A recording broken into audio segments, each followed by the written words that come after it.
Well, let's take it back to the beginning. Growing up in Philly, what was it like? Me being a mixed kid, it was rough because Mixed with, what I know now is my father's father was from Venezuela, and shout out to Venezuela. my mother's father was Irish and black. So it's like, Oh, we might have a little relation right there. Yo, what's up, my man? last name Walker. My last name Edwards, but my great-grandfather was an Irish butcher in the islands. You see, my people. How the fuck he got to the island? That's how it's always like. That's what Jamaicans. Sailors was jumping shit. Oh yeah, no doubt. Like both lines, both of my lines come from like overseas, but they were sailors and they just stayed in Barbados. They just jumped off You the know boat. what they said? They said, fuck it, we staying here. An Asian is the only person that can go anywhere in the world and it don't look crazy. Think about it. They have Chinese restaurants in the hood and we never think about it. We not getting back into this conversation. Oh yeah. You like, think about it. They could go anywhere in the world. You never be like, what's some Chinaman doing here? He just be coming. I had nothing to do with this conversation. Okay. It's an inside joke. It's an inside joke. Oh, my bad. We had earlier. He was convinced. I told him, I had a hard time finding this phone in the city. Like, I went to mad different spots, couldn't find the shit or whatever. And he was like, yo, why you ain't ask, our mutual friend that's Asian? And I was like, what? How did you say that? I heard y'all I didn't talking mean about it like that, though. And Math did exactly what he's doing like now. that. He fucking cried He on the meant it phone. like that. And it wasn't like that. I was on the phone dying. He was like, nah, but even if he don't know, No, I he know the somebody in his plug. family. I'm He just the- like, yo, you said somebody in his family? Hey, some more over there. Yeah, ooh, definitely. we got SO and drinking? Yeah, facts. No. What? And he I'm drinking off my Henny. diet right now, And he's bro. drinking Henny. I'm off my diet, So- bro. So getting back to it, Yeah, Irish and Venezuelan. So I had my mother and my dad were like, my dad was in the army, so we would move around a lot. You know what I'm saying? So it was like just moving around and just waking up being like an army brat. And my dad was like, and still is, the most sternest person that I know. So it was like, but he worked hard. So we had everything that we, wanted. And my mother was just like a great homemaker. Like my dad went to work, my mom made sure dinner was on the table every night. I grew up with like the structure, but then by the time I was like 14, my dad and my mom separated. So it was like, that shit crushed me because, I'm the oldest of three. And my dad, like, that's my best friend, you know what I'm saying? Like, me and my dad used to make money with each other. When I was 6 years old, he would bet motherfuckers that I couldn't do 100 push-ups. He's teaching me every day how to do these joints, though. So we had like a motherfucking, like a little situation. Right. You know what I mean? And we would make a lot of cash doing that. I probably do like 500 push-ups a day. You know what I'm saying? We walking around the neighborhood and he betting motherfuckers that I couldn't do it and I would do it. So, like I said, we moved around a lot and went to Erie Avenue. And when I got to Erie Avenue, that's where it all just like my life started to change. I got tired of people picking on me. I got tired of people, bothering me. And I just took that one step off the steps. Never look back. Hold on. Let me get this straight.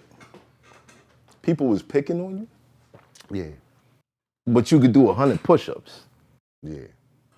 They ended up on the bad end of that. Yeah, It was that's crazy. what The first time that I really had to display my ability to defend myself, I'll never forget it. I was in science class. It was this kid named Mark.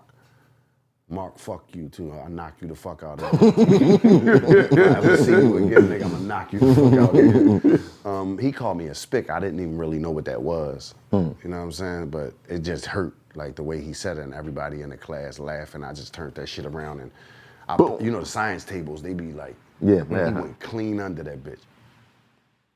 I ain't had a problem. Promises. No, that right hook was crazy. Wow. Yeah, I never got beatings growing up. I had to fight my dad. You know what I'm saying? Like we would go in the basement, pick gloves on until I was probably like he left at 14, but he would stay, you know, coming to see us and things like that. So my mother had called him. I did something wrong, and she called him to, you know, basically reprimand me. You know what I'm saying? Like, you know, chastise your son. Yeah. Right. And we were 17, and we put the gloves on that one last time and went in the basement. And I remember he threw something, I slipped under it and came up with the hardest right hook that I could, perfect. And my dad was like, you got it.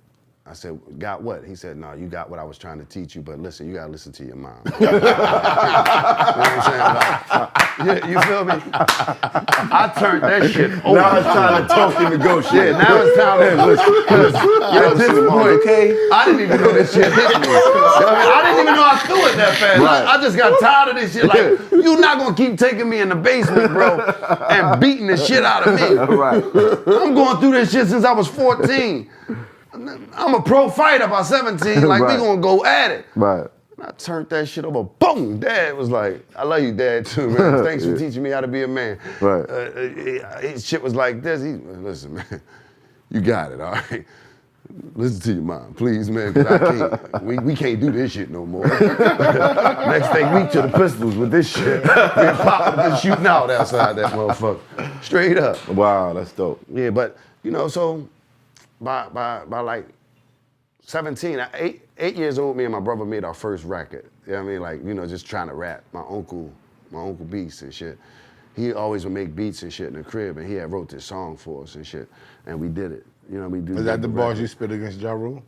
Nah. I was polished by then. My shoes was crazy shine. You know what I'm saying? Like I had on. And I remember the day that Ja was talking about. I had on an iceberg sweatsuit and some Pradas. And you know.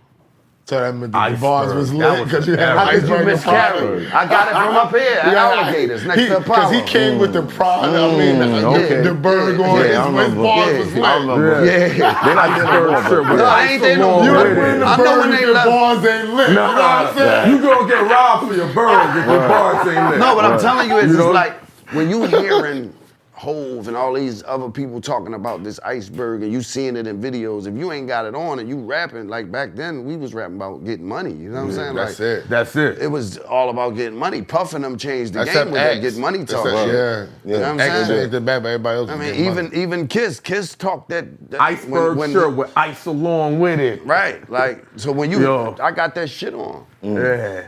You might not know me like that, but you gonna know me when I'm done with this shit. I already looked the part. What did the first record sound like? We was fire little kids.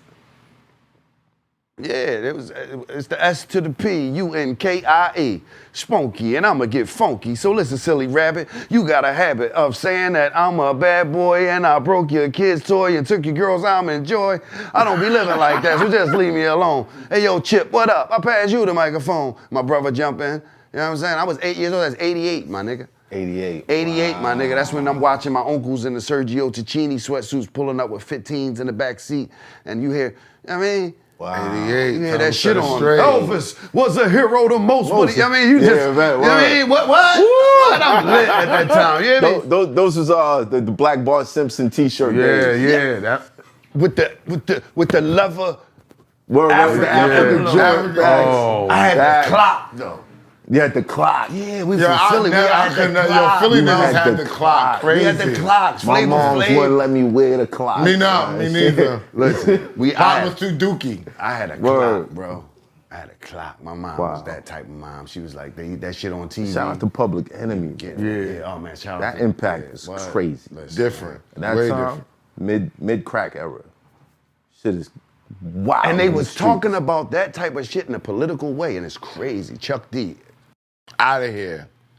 People don't talk about It Chuck D enough. gave us something else to look at aside from what was going on. Mm-hmm. You know what I mean? Like Flav. it meant something when you Was saw like them, my them icon. African colors on the There T-shirts was hung up mad with all drug that. shit going It was on, man. mad drug His shit drug going shit on. was everywhere, Yeah. son. Like, That shit's crazy. mad. Just thinking back about it, you didn't even realize what PE was doing for you Because when we think back about it, like seeing this shit now is nothing like compared to the drugs, the crack. When the crack came through, everything changed. Niggas thought coke and dope. When that crack came through, I couldn't go out. I couldn't go 2 steps without seeing at least 20 vials. Yes. Even traveling through the city was tough. Everywhere. So you Everywhere. do you like you know about Philly like because we got areas that like could call the Badlands, right? And that's where my family's from. So we had my family was actually like they had I don't like to say gang, they had an organization back in the day called the Zulu Nation in Philadelphia. Right. And it was like, you know, when I came outside, I'm outside and I got on, you know, what my uncles had on. Everything they had on, we would have on. I had big ass earrings, 4-finger rings, all that shit, you know, Puerto Rican motherfuckers. They getting to it. Right. And I never forget the first time I experienced the hustle, to see the hustle. It was a guy named Chicago, may he rest in peace. Chicago was getting so much money, you know what I'm saying? And this nigga was snorting so much coke at the time. He could take a napkin and push it through his nose and pull it out the other side. get the fuck out of here, yo. Bro, I'm dead fucking I don't think you capping. I'm saying get the fuck out of here. Like, what the fuck? crazy. So then when I'm coming outside in that neighborhood, I'm looking on the ground. It's like bundles of fucking caps, like, and it's lines of people buying this shit back in the 80s. When that shit hit, it fucked up my family. It fucked up everybody's family. Yeah. Like, that shit was crazy, bro. That shit was different. It's Hoffa, trapper turn smack rapper. Only smack rapper that you know is smack rappers. Got bars, I can hang with the backpackers. Trap star, I don't hang with the backpackers. I'm in the hood with the work, you heard. Making fiends leave earth, you heard. Got your baby mama thirst, you heard. Feel the flow, nigga, throw it in reverse. This the wave you need to surf, you heard.